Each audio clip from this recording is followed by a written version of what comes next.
MLA గారు స్థానిక ఎన్నికల్లో స్థానం కల్పించడం జరిగింది.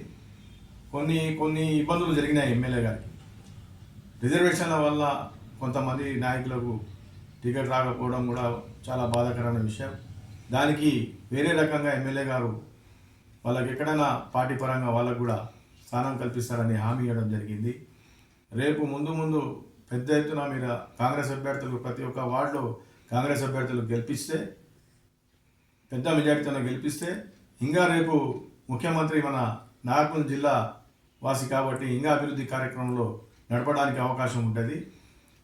దాన్ని బట్టి నాగపూర్ మున్సిపాలిటీ పెద్ద ఎత్తున అందరి కౌన్సిలర్లకు 24 వార్డు కౌన్సిలర్లకు కాంగ్రెస్కు ఓటేసి ప్రజలందరూ వేసి గెలిపించాలని కోరుతూ ఈ అవకాశం ఇచ్చినందుకు కృతజ్ఞతలు.